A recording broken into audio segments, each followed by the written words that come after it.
gente, a aula de hoje é sobre murmuração. Você conhece esse assunto? Vamos conhecer mais um pouquinho?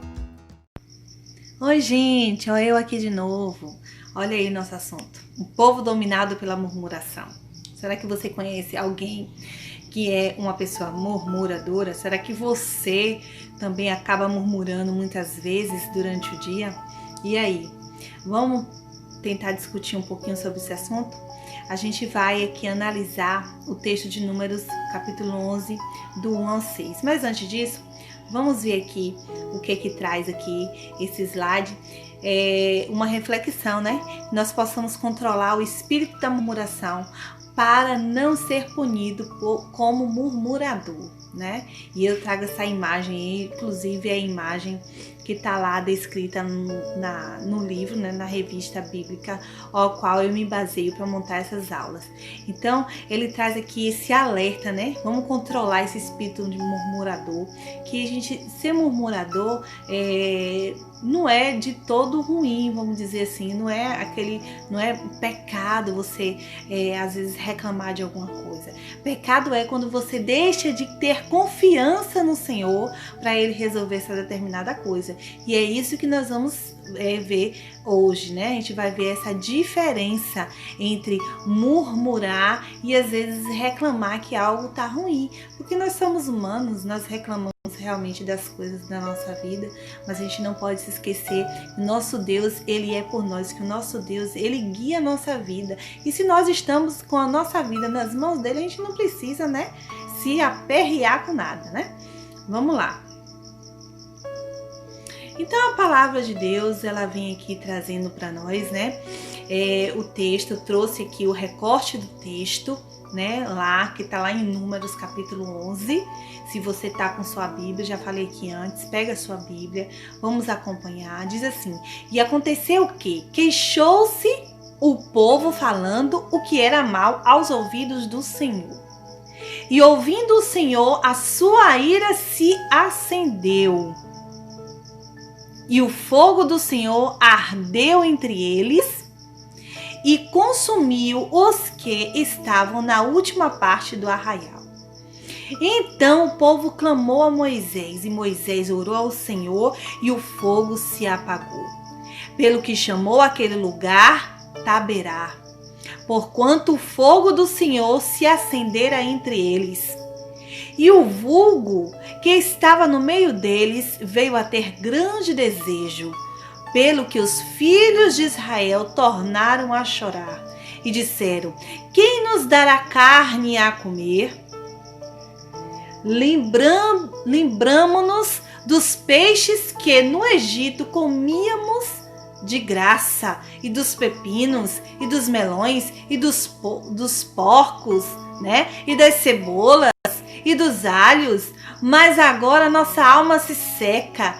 Coisa nenhuma há senão este maná diante dos nossos olhos. Olha aí, olha a murmuração. Então a gente vê assim a primeira queixa, né? A primeira reclamação, e aí Moisés ora ao Senhor, pede, e o Senhor, ele vem e traz a resposta imediatamente. Isso aí não é a primeira queixa, isso aí já várias outras queixas seguintes, o povo ali se recordando do que tinha lá no Egito, né? Querendo o que tinha lá no passado. A gente sabe que uma vez que a nossa vida é transformada pela graça do Senhor, a gente não pode mais se lembrar, né, do nosso passado. A gente tem que deixar o passado para trás, é vida nova, a partir de agora, tudo novo, né? Vamos continuar aqui. Então aqui diz assim, ó: falta de fé e confiança em Deus. Em outras situações, as queixas foram consideradas legítimas, certo? Que situação era?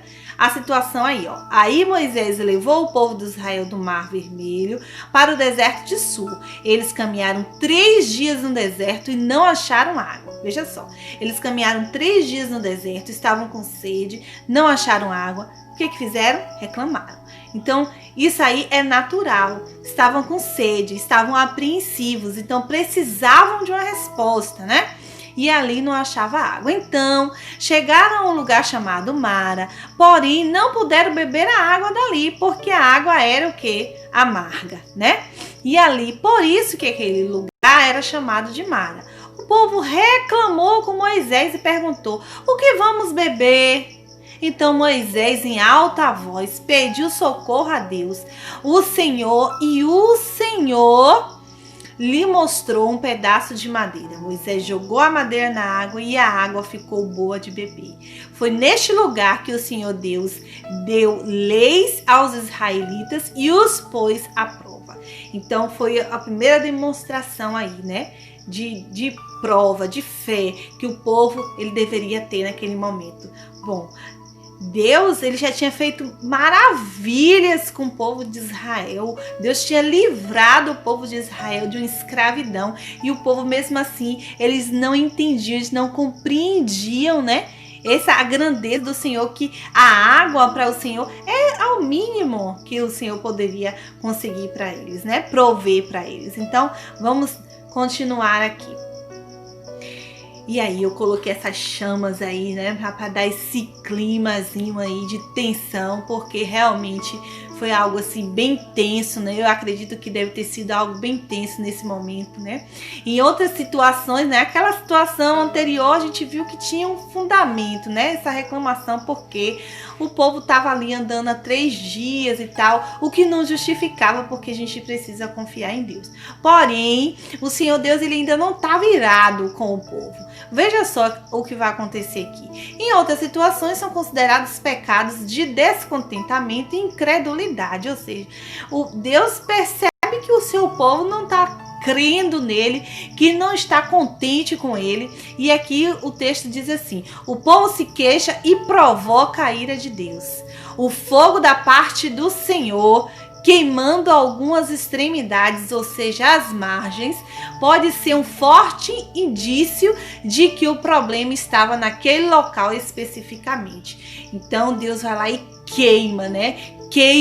Coloca fogo no arraial, né? E aconteceu que queixou-se o povo falando o que era mal aos ouvidos do Senhor, e ouvindo o Senhor, a sua ira se acendeu. E o fogo do Senhor ardeu entre eles e consumiu os que estavam na última parte do arraial. Deixa eu lhe falar uma coisa aqui sobre esse fogo do Senhor. O Senhor já estava ali provendo tudo para o seu povo. Deus provia alimento, Deus provia, não é, aquecimento durante a noite, que era muito frio. Deus provia ali a nuvem que cobria ali daquele sol, do calor escaldante. Então, Deus estava cuidando do seu povo e mesmo assim o povo ainda queixava. Então, Deus ele vai lá e fala assim: não, vou demonstrar aqui que eu estou no controle, para eles perceberem que não precisa reclamar assim desse jeito. E ele põe o fogo no arraial e queima. E Deus mostra ali para o seu povo que ele não estava contente com aquela situação. Ali foi um alerta, né? Foi uma batida de mão na mesa, assim, quando a gente está chateado, que a gente bate a mão na mesa, assim. Então Deus vai lá, né, e mostra assim que realmente ele não estava se agradando daquela situação, né? Problemas de privações da caminhada. Deus ouviu as queixas do povo e sua ira acendeu-se, e o fogo da parte do Senhor queimou entre eles e consumiu algumas extremidades do acampamento. Mas provavelmente ninguém morreu. Não é mencionado na Bíblia, né? Morte de ninguém. Fala que queimou as extremidades ali, né? Que queimou até a parte final do arraial, mas não consta assim morte de ninguém, né? Essas queixas, ou seja, murmurações, podem levar à queda e destruir a fé e confiança em Deus. O povo de Deus revelou falta de fé. Esqueceu-se do que Deus havia realizado no meio deles. Como isso é possível? Eu fico até hoje pensando nisso. Que se eu tivesse vivido naquela época e visto tantas belezas, tantas maravilhas, eu creio, meu Deus, só se eu estiver errada, mas que eu não ia cometer uma atrocidade dessa, de duvidar do poder de Deus, duvidar do que Deus poderia ser capaz ali naquele momento. E aquele povo duvidava, aquele povo questionava, reclamava o tempo todo. Reclamava quando estava sem comida. Depois que conseguiu o maná, reclamava que era só maná. Então, gente, Vamos analisar essa situação, vamos trazer para nossa vida. O que você anda reclamando o tempo todo? Ah, eu só tô comendo arroz com feijão. Dê graças a Deus, porque tem gente aí que não tá achando nem arroz nem feijão, não tá achando nem o arroz nem a farinha, né? Minha mãe sempre disse pra mim, ó, filha, as pessoas, ó, tem gente que passa tanta fome, o pessoal lá na África come terra, né? Então é tanta fome que as pessoas passam necessidade extrema, e você hoje tem o seu arroz com feijão, então agradeça a Deus. Deus está cuidando de você, Deus não está deixando você morrer de fome, não. Então é dar graças, porque se você honrar a Deus no pouco, no muito, Ele vai, ó, te honrar e vai colocar você em lugares de honra. Amém? Quando a fé fraqueja, a confiança fica abalada. Aí eu trago esse exemplo aí, né? De Jesus andando por sobre a água e Pedro querendo ali andar com ele. E ele ali naquele momento, ele estava crendo, porque ele viu que o Senhor Jesus estava andando sobre a água e ele começa a andar sobre a água, mas em um determinado momento a sua fé fraqueja. E aí, na hora que a sua fé fraqueja, a confiança dele fica o quê? Abalada, né? A confiança dele fica abalada e ele acaba afundando. E aí é quando o Senhor Jesus, ele fala, né? Homem de pouca fé. Por que não confiou? Por que não descansou em mim, né? O papel do líder. Moisés está nessa jornada aí desse texto como líder. E como líder, o que ele tem que fazer? Qual é o papel desse líder? Moisés intercedeu pelo povo em dificuldades. E vou lhe dizer uma coisa, Moisés não intercedeu apenas uma vez, não. Moisés intercedeu várias vezes por este povo murmurador, povo desobediente, né? Deus mandava lá, olha Moisés, fale para o povo pegar somente a quantidade daquele dia. Não precisa pegar para o outro dia, porque amanhã eu vou dar mais, eu vou prover o alimento de amanhã. Mas o povo lá naquela ganância, naquela insegurança, né, sem saber se ia ter no dia de amanhã o alimento ou não, ia lá e guardava, né? Guardava o maná para outro dia. O que acontecia? No outro dia o maná estava estragado, estava tudo fedendo lá, estava tudo empodrecido, né? Mas em contrapartida, quando o Senhor mandava que guardasse de sexta para sábado, porque no sábado os seus filhos deveriam descansar, esse maná ele se conservava. O que a gente aprende? A gente aprende que obedecer é melhor do que sacrificar. Obediência é tudo. Quando eu obedeço, eu sou abençoado. Eu ganho da parte de Deus. Eu ganho recompensa da parte de Deus. Que é o quê? É esse controle de Deus sobre a tua vida, sobre a minha vida. E Ele vai te provendo as tuas necessidades. Amém? Então aqui voltando, a gente tem que sempre haverá os queixosos. Ó Moisés, calma Moisés. Não fica assim não, o problema não é você, sempre vai ter gente queixosa, gente que fica murmurando, a gente vê dentro da igreja, a gente vê no trabalho, a gente vê dentro de casa, em tudo que é lugar a gente tem pessoas que se queixam. É necessário que haja uma orientação por parte do líder para que as queixas nunca facilitem nada, ou seja, olha só. Acabou saindo errado aí, mas é o seguinte, é necessário a orientação por parte do líder para que o líder mostre para a congregação, que o líder mostre para o povo que as queixas, que se queixar, não vai facilitar em nada. Ao contrário, olha o que diz aí embaixo, as queixas aumentam os problemas e dores de cabeça. Em vez de melhorar, piora, meu amigo. Né? Em vez de melhorar, piora. Você parece que fica cego assim, você não consegue achar mais solução nenhuma. É necessário um confronto com amor por parte do líder. Também não vamos chegar no queixoso, né? De vez, para de reclamar, que homem ingrato, não sei o que. Não é assim também, né? Veja aqui, ó, lembre-se que foi melhor para Moisés tratar com as pessoas queixosas depois do fogo. Ou seja, as pessoas, elas viram o erro que cometeram. Depois que elas viram o erro que cometeram, Moisés foi lá e conversou com ela. Falou, olha, você ficou se queixando, aconteceu isso, isso, isso, tá vendo? Então não adianta ir por esse caminho, se queixar o tempo todo, murmurar o tempo todo, não é a solução. Então, de uma forma branda, de uma forma amorosa, com o amor de Deus no coração, né? A gente vai conseguir aí. Uma segunda queixa. A gente viu que a primeira queixa, né? Ela tinha a questão da dificuldade de encontrar água depois de 3 dias, caminhando. Então, era algo que era esperado, né? Era esperado. E o Senhor Deus, ele não se revoltou, não se irou, né, contra o seu povo neste momento. Ao contrário, ele foi lá e mostrou para Moisés, ó, ali tem água, né? A água estava amarga, ele mostrou lá também um pedaço de madeira, a água ficou boa para beber e ali foi tudo resolvido.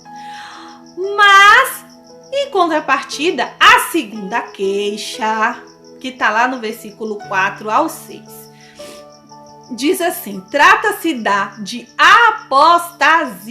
E aí eu trago aqui o significado de apostasia. O que é apostasia? Apostasia é renúncia de uma religião ou crença, abandono da fé, né?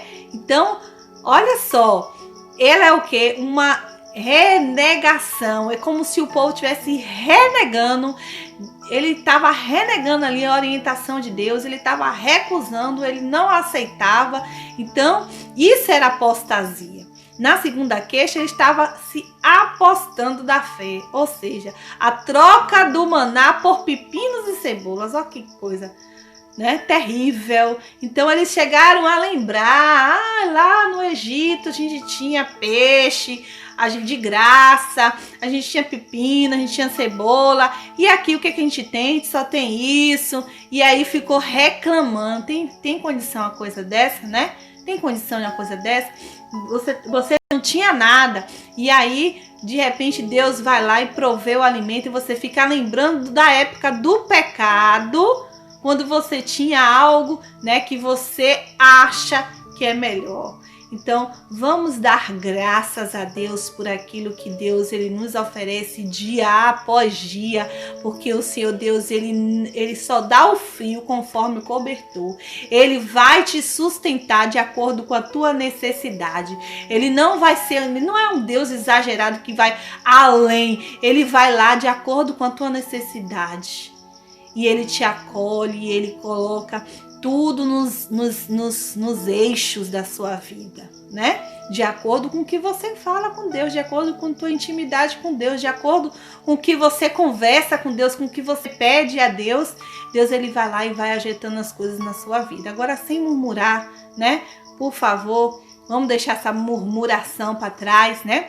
O problema da mistura. E aí eu trago uma questão muito importante que a gente pode estar assim analisando de acordo com a nossa própria vida também, né? Com quem a gente tem andado, né? O problema da mistura. Entre o povo de Deus havia um segmento denominado de estrangeiros. E tinha outras nomenclaturas lá que eu não quis colocar aqui para não ficar grande.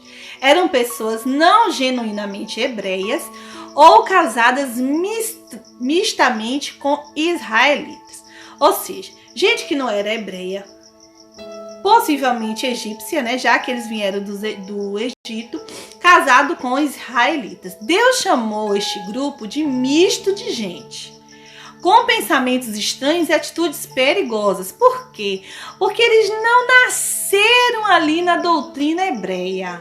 Eles não nasceram ali sabendo que existia apenas um Deus e que esse Deus ele cuidava do seu povo, que era o Deus verdadeiro. Então eles vinham de uma cultura totalmente equivocada, né? Uma cultura de sacrifícios, uma cultura de vaidades, né? Tinha todas aquelas coisas, aquelas questões que rondavam lá o Egito.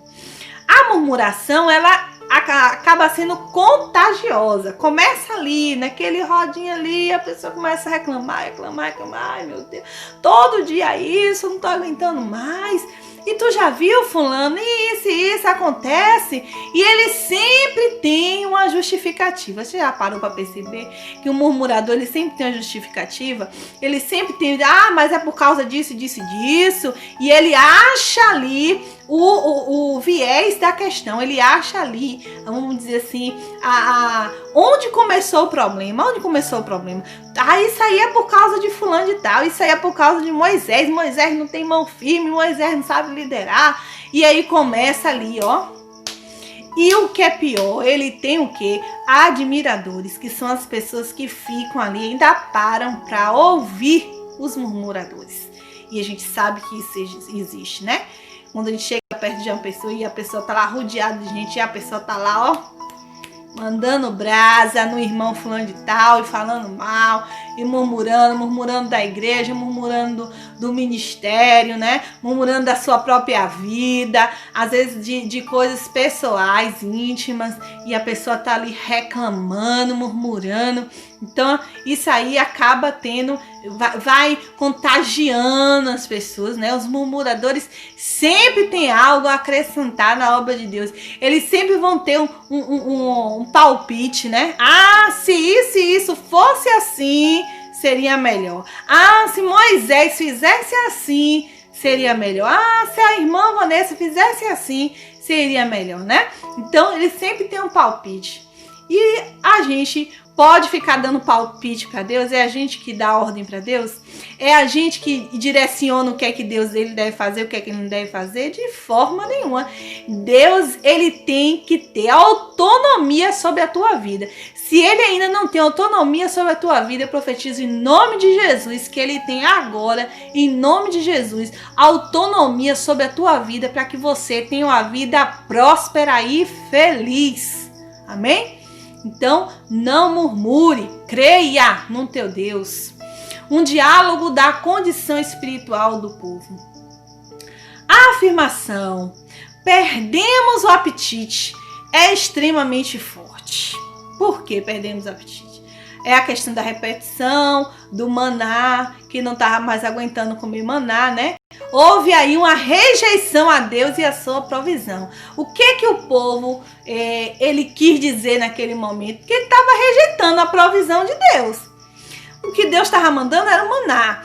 Se eles estavam reclamando o maná, sobre o maná, eles estavam reclamando da provisão de Deus, estavam reclamando também do próprio Deus, né? Porque o Deus aqui, nesse caso, ele era o grande chefe da culinária, né? Ele que mandava esse maná. Faltava no povo confiança em Deus. E eu ainda digo mais, ainda falta muita confiança em Deus. Ainda falta muita confiança em Deus por parte de muitas pessoas.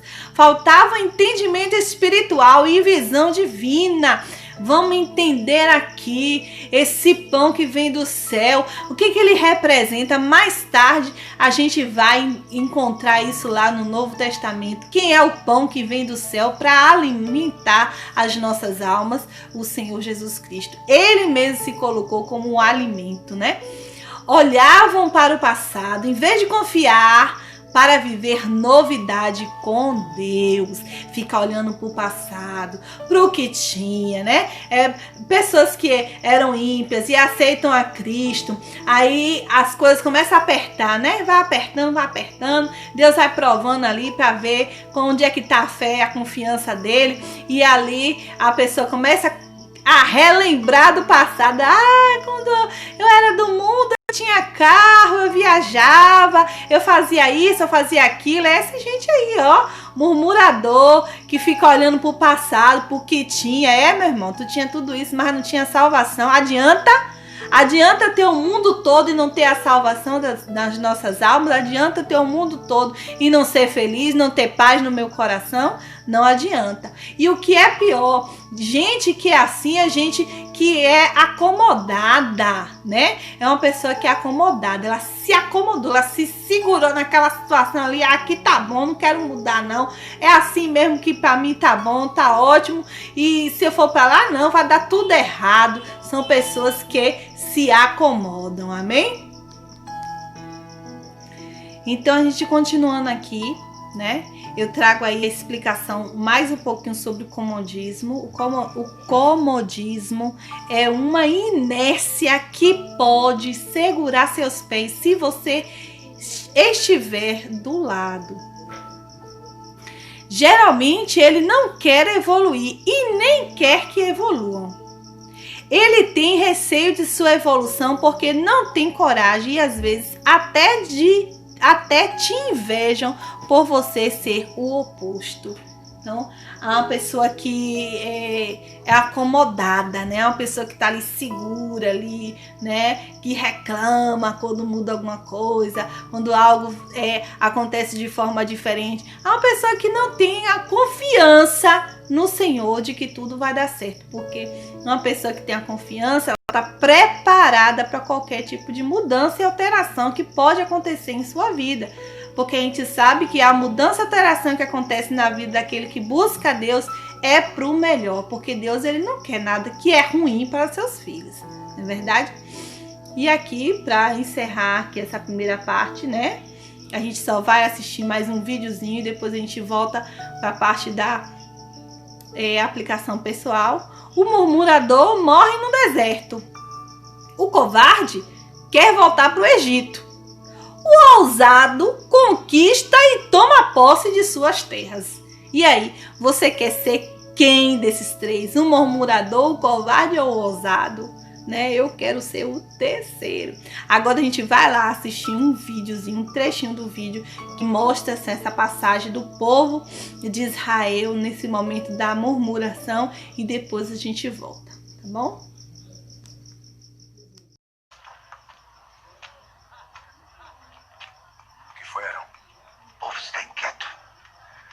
Reclamam que estão com fome. Vem comigo. Cadê Moisés? Vamos pra Moisés. Onde ele está? Calma. Chegou Moisés. Como ficamos, Moisés? Não temos mais o que comer. O que eu vou oferecer para os meus filhos? Os pobrezinhos estão famintos. É um absurdo. São apenas crianças. De que serviu essa tal liberdade, Moisés? Para morrermos de fome. Que foi? Falei alguma mentira? Quem dera tivéssemos morrido pelas mãos do Senhor na terra do Egito. Quer matar de fome toda essa multidão? O faraó nunca deixou faltar comida ao povo. Lá pelo menos estávamos sentados junto às panelas de carne e tínhamos pão e fartura, não tínhamos? É verdade. Tínhamos sim. Cora está exagerando. Nunca tivemos fartura de nada. Muito menos carne para comer à vontade. Vai ver, na casa dele tinha. O problema é que agora nem pão temos mais. Estou preocupado com o alfinete. Não quero criar confusão nenhuma, mas algo para comer e fazer um bem danado. Gente, E situação difícil. principalmente para Moisés. Coitado. Coitados seremos todos nós se alguma coisa não acontecer. Também como vamos conseguir comida para alimentar todo esse povo no meio do deserto. Por favor, silêncio. Moisés, nós não queremos aumentar o problema, mas Estou preocupado com a Abigail. Está grávida e não se sente bem. Deus lhe mandou mais algum sinal? Como vamos fazer para alimentar nossas famílias? vocês trouxeram rebanhos. Por que não matamos alguns animais e damos de comer ao povo? Se fizermos isso, logo estaremos sem rebanho. Se não comermos, logo estaremos mortos. E o rebanho não servirá para nada. Servirá para quê? Servirá para nada. Ele não vai fazer nada. Vamos comer. Essa é muito boa. Ao invés de dar uma solução, nos vira as costas e vai embora. Volta aqui, Moisés. Volta aqui, Moisés. Calma. Deve ter ido lá. Seu primo tinha que ter mais respeito pelo povo. Eu não digo por mim, mas temos mulheres, crianças, idosos. Não vou aguentar mais ficar muito tempo sem comida. Ele é mesmo uma decepção. O que eu vou dar de comer aos meus filhos? É o quê? É verdade, é isso mesmo. Nós vamos bater. Mas ele tem que comer. Moisés! Vai lá, vai lá.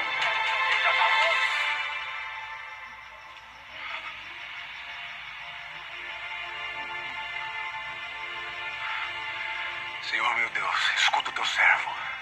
Toda a congregação dos filhos de Israel murmuram. Eles reclamam que não tem mais o que comer. Não sei mais o que responder a eles, Senhor. Eis que farei chover pão do céu, e o povo sairá e colherá a porção para cada dia, para que eu ponha à prova se andam na minha lei ou não.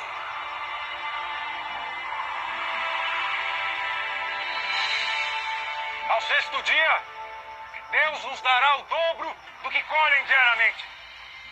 À tarde, saberão que foi Deus quem os tirou da Egito. E pela manhã, verão a glória do Senhor. Ele nos dará carne para comer ao entardecer. E pela manhã, pão o suficiente para que se fartem. Mas saibam que quando murmuram, não fazem contra nós, e sim contra Deus. Toda a congregação de Israel, apresente-se ao Senhor, pois ele ouviu suas queixas.